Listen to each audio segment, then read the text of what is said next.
بسم اللہ الرحمن الرحیم۔ امیوں کی تعلیم و تربیت۔ امی جو ہے کہتے ہیں ان پڑھ لوگ، جو پڑھا لکھا نہ ہو، اس کو امی کہتے ہیں۔ سب جانتے ہیں کہ رسول اللہ صلی اللہ علیہ وسلم کی بعثت ایک ایسی قوم میں ہوئی جو تقریباً سب کی سب ناخواندہ تھی، یعنی پڑھی لکھی نہیں تھی۔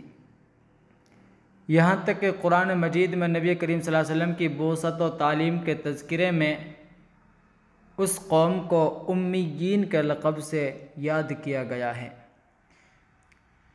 ارشاد باری تعالیٰ ہے کہ هو الذی بعث فی الامیین رسولا منہم، وہی ہے جس نے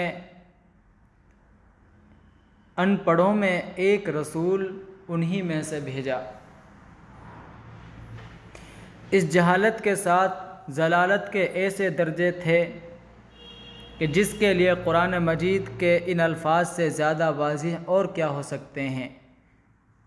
اللہ تعالیٰ نے قرآن پاک کے اندر فرما رہے ہیں کہ وَإِن كَانُوا مِن قَبْلُ لَفِي ضَلَالٍ مُبِينٍ، اور اس سے پہلے وہ صریح گمراہی اور بھلاوے میں پڑے ہوئے تھے، یعنی اس سے پہلے جو ہے وہ صریح گمراہی یعنی کھلی ہوئی گمراہی میں اور بھلاوے میں پڑے ہوئے تھے۔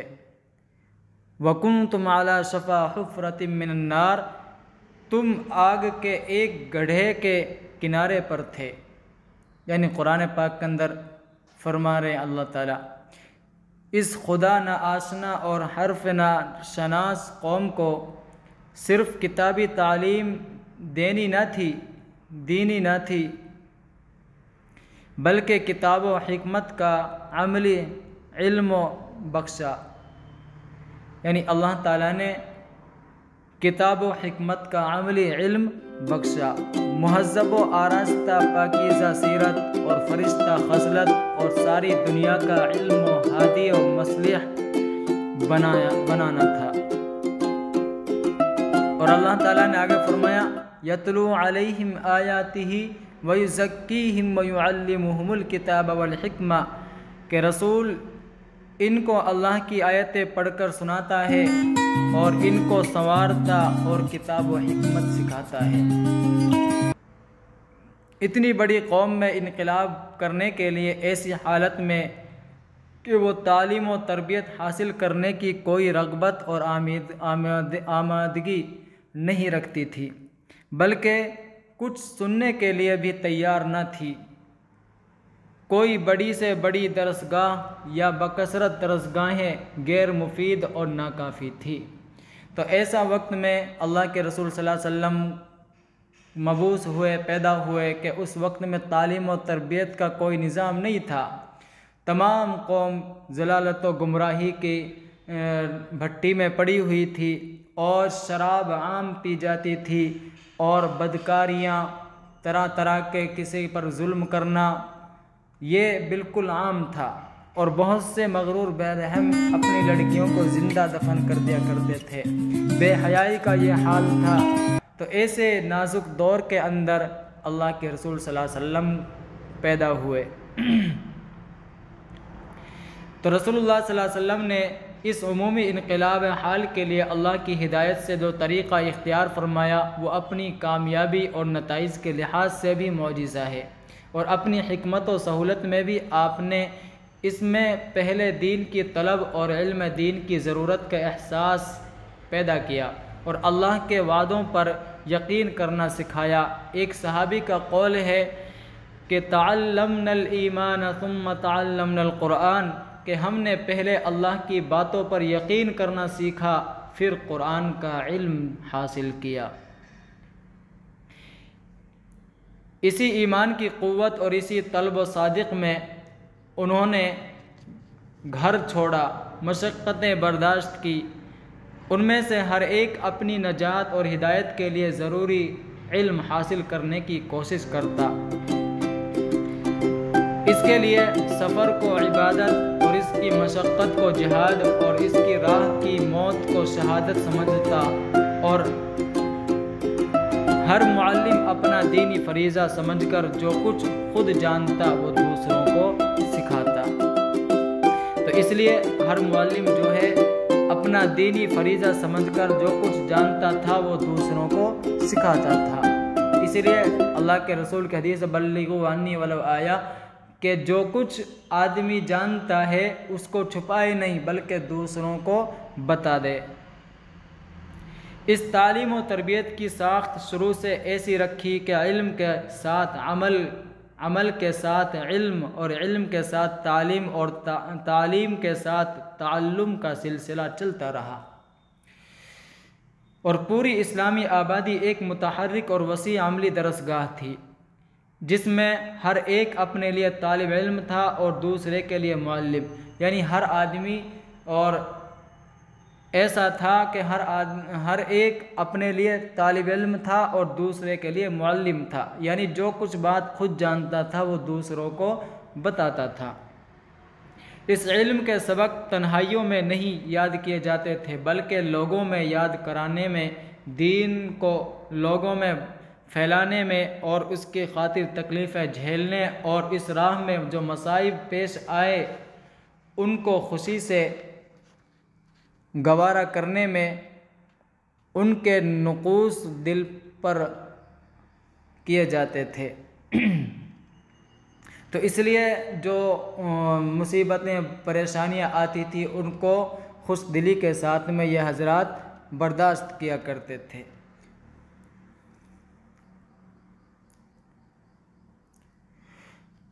آگے فرمایا، حضرت عبداللہ بن مسعود رضی اللہ عنہ فرماتے ہیں کہ جس کو اپنے لیے کسی کو نمونہ بنانا ہو وہ سلف کو نمونہ بنائے، اس لیے کہ زندہ دور آزمائش میں ہے، اس کی طرف سے تغیر کا اطمینان نہیں، اور سلف کی اقتداء کا بڑا ذریعہ کتاب ہے، اس سے مطابقت ضروری ہے، مگر کتابوں اور قلمی صحیفوں سے پورا نفع صحبت اور علمی نمونہ کے بغیر حاصل نہیں ہو سکتا، اور صحبت اور عمل ہی سے ان کتابوں سے استفادہ کی استعداد پیدا ہوتی ہے۔ لیکن غلطی یہ ہوئی کہ کتابوں ہی کو علم دین کے حصول کے لیے کافی سمجھا جانے لگا۔ صحابہ کرام رضی اللہ عنہم نے صحبت و خدمت ہی سے دین اور علم دین حاصل کیا، اور اپنے دین و علم دین کی خصوصیات میں قیامت تک ممتاز ہیں۔ ان کو دین کی حقیقت اور علم کی روح اور اس کا مغز حاصل تھا۔ ان کے اس امتیاز کے لیے حضرت عبداللہ بن مسعود رضی اللہ عنہ کے الفاظ سے زیادہ گہرے اور سچے الفاظ نہیں مل سکتے۔ فرماتے ہیں اولئک اصحاب محمد، کہ صحابہ لوگوں میں سب سے زیادہ دل کے سچے، علم کے گہرے اور تکلف سے دور تھے۔ صحابہ کرام رضی اللہ عنہ اجمعین جو ہے لوگوں میں سب سے زیادہ دل کے سچے تھے اور علم کے گہرے اور تکلف سے دور تھے۔ اسی کو فرمایا وَمَا كَانَ الْمُؤْمِنُونَ لِيَنْفِرُوا كَافَّةً فَلَوْلَا نَفَرَ مِنْ كُلِّ فِرْقَةٍ مِّنْهُمْ طَائِفَةٌ لِيَتَفَقَّهُوا فِي الدِّينِ وَلِيُنذِرُوا قَوْمَهُمْ إِذَا رَجَعُوا إِلَيْهِمْ لَعَلَّهُمْ يَحْذَرُونَ۔ اور ایسے تو نہیں کہ مسلمان سارے کے سارے نکل جائیں، پس کیوں نہ نکلے ہر جماعت میں سے ان کا ایک حصہ، تاکہ دین میں سمجھ پیدا کریں اور اپنی قوم کو ڈرائیں جب ان کی طرف لوٹ کر آئیں، شاید کہ وہ بچیں اور ڈریں۔ دین اور علم دین کے حصول کے لیے کسی درجہ کی عملی جد و جہد، مالی اور جانی ایثار و قربانی اور جسمانی محنت و مشقت کی بھی شرط تھی۔ دین کی محبت و طلب صادق کا امتحان یہ تھا کہ انسان اس کے خاطر اپنے مال و فات کو جن چیزوں سے وہ مانوس ہے چھوڑ دینے کے لیے تیار ہو جائے، کہ انسان کے لیے سب سے بڑا جہاد مال و فات کا ترک اور نفس کی مخالفت ہے۔ انسان کے لیے سب سے بڑا جہاد جو ہے مال و فات کا ترک اور نفس کی مخالفت ہے۔ کیونکہ آگے فرمایا فلا تتخذوا منهم اولیاء حتی یہاجروا فی سبیل اللہ، اس میں اور ان میں سے کسی کو دوست نہ بناؤ جب تک اللہ کی راہ میں وطن نہ چھوڑیں۔ یعنی یہ منافقین کے بارے میں فرمایا گیا ہے۔ یہ آیت مدنی ہے اور یہ معلوم ہے کہ منافقین مدینہ اور اطراف مدینہ ہی میں پائے جاتے تھے۔ سورہ توبہ کی آیت ہے وَمِمَّنْ حَوْلَكُمْ مِنَ الْأَعْرَافِ مُنَافِقُونَ وَمِنْ أَهْلِ الْمَدِينَةِ مَرَدُوا عَلَى النِّفَاقِ، کہ بعض تمہارے گرد کے گواروں میں سے منافق ہیں اور بعض مدینہ والے کے نفاق پر پختہ اور خوگر ہو گئے۔ اس لیے اس سے مراد یا تو اطراف و جوانب کے منافقین کی مدینہ کی جانب ہجرت ہے، یا منافقین مدینہ کا راہ خدا اور جہاد فی سبیل اللہ میں عارضی ترک وطن اور مسافرت و غربت۔ حقیقت یہ ہے کہ ذاتی جد و جہد اور شخصی طلب اور عزم کے بغیر دین اور علم کے صحیح ثمرات حاصل نہیں ہونے پاتے۔ دین کی اللہ کے یہاں جو قدر ہے اس کے اللہ کی غیرت کے خلاف ہے کہ وہ کسی کو بلا طلب مل جائے۔ بہرحال اللہ تعالیٰ نے ہدایت و رحمت کو اپنے راستے میں جد و جہد کے ساتھ وابستہ کیا ہے۔ ایک جگہ اللہ تعالیٰ نے قرآن پاک کے اندر فرمایا ان الذین آمنوا والذین ہاجروا وجاہدوا فی سبیل اللہ اولئک یرجون رحمت اللہ، جو لوگ ایمان لائے اور جنہوں نے وطن چھوڑا اور لڑے اللہ کی راہ میں، یہی لوگ اللہ کی رحمت کے امیدوار ہیں۔ یعنی جو لوگ ایمان لائے اور جنہوں نے اپنا وطن چھوڑا اور لڑے اللہ کی راہ میں، یہی لوگ اللہ کی رحمت کے امیدوار ہیں۔ مولانا الیاس صاحب رحمۃ اللہ علیہ نے اپنے ایک گرامی نامے میں ایک صاحب کو جو خط و کتابت کے ذریعے استفادہ کرتے تھے تحریر فرمایا کہ دوڑ دھوپ ہرگز اپنی ذاتی مشقت کا بدل نہیں ہو سکتی۔ عادات خداوندی عموماً دین میں اپنی جد و جہد کی مقدار کے ساتھ وابستہ ہیں۔ آدمی کسی مقصد کے لیے جتنا اپنے آپ کو ذلیل کرتا ہے اور تکالیف کو جھیلنے کے ذریعے اپنے حالات اور جوارح، قلب و قوتوں کی شکستگی اور تعب و انکساری کو پہنچتا ہے، اتنا ہی حق تعالیٰ کی رحمت کے نزول کا سبب ہوتا ہے۔ کسی راہ کی ذلت کو اٹھائے بغیر اس کی عزت کو پہنچنا عادتاً نہیں ہوتی۔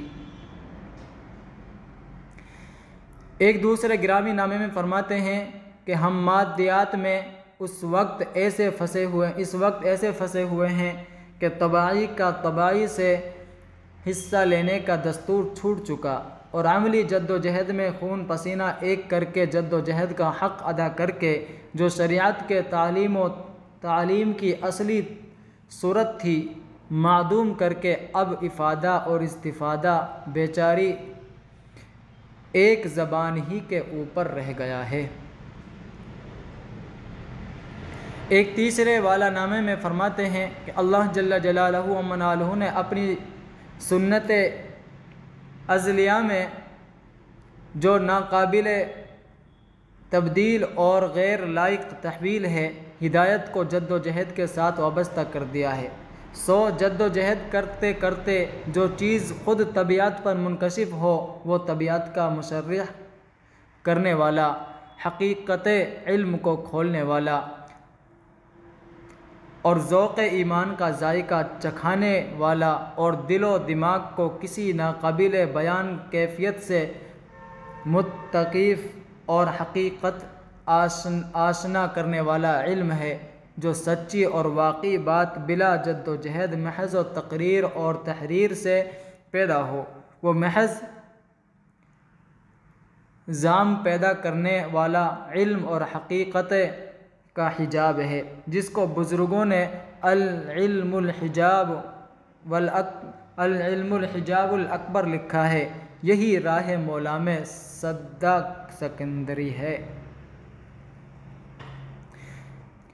قرآن و حدیث سے وضاحت کے ساتھ معلوم ہوتا ہے کہ دین کا ضروری علم حاصل کرنا، دین کی تعلیم اور دوسروں تک پہنچانا، بھلائی کا حکم دینا اور برائی سے روکنا اور دین کے فروغ اور عروج کے کوشش کرتے رہنا ہر مسلمان کا فریضہ اور جزو زندگی ہے۔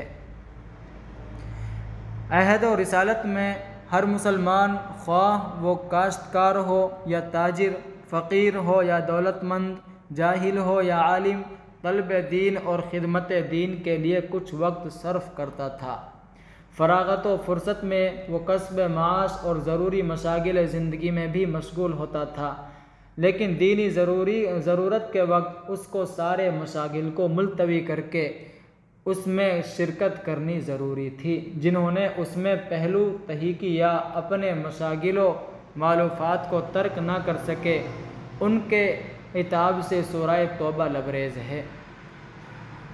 حضرت کعب بن مالک رضی اللہ عنہ جو غزوہ تبوک میں شریک نہیں ہوئے تھے، اس طرح معتوب ہوئے کہ اسی شہر مدینہ کو، جس کی رونق اور دلچسپیوں میں وہ باقی رہ گئے تھے، ان کے لیے عملاً شہر خاموشاں بنا دیا گیا، جہاں اس کے بھرے شہر میں ان سے کوئی بات کرنے والا، ان کی بات کا جواب دینے والا نہ تھا۔ ایک بڑا انقلاب یہ ہوا کہ دین کا سیکھنا اور دین کی خدمت ان کے لیے سعی و عمل فرداً ہر مسلمان کا ضروری جزو زندگی اور فریضہ نہیں رہا، بلکہ مجموعی طور پر امت کے کاموں کا ایک جز بن کر رہ گیا۔ اس کے لیے امت کے چند افراد مخصوص کر دیے گئے اور عام افراد سے مستثنی اور معاف سمجھ لیے گئے، حالانکہ قرآن مجید میں مسلمانوں کی تعریف ان الفاظ میں کی گئی ہے: والمؤمنون والمؤمنات بعضهم اولیاء بعض یأمرون بالمعروف وینہون عن المنکر ویقیمون الصلاة ویؤتون الزکاة ویطیعون اللہ ورسولہ۔ اور ایمان والے مرد عورتیں ایک دوسرے کے مددگار ہیں، نیک بات سکھاتے ہیں اور بری بات سے منع کرتے ہیں، نماز کو قائم رکھتے ہیں اور زکوٰۃ دیتے ہیں اور اللہ اور اس کے رسول کے حکم پر چلتے ہیں۔ اس موقع پر مسلمانوں کو ایمان کی صفت کے ساتھ یاد کرنے سے ظاہر ہوتا ہے کہ یہ اعمال مومنین کے عمومی کام ہیں اور ایمان کی علت ہے۔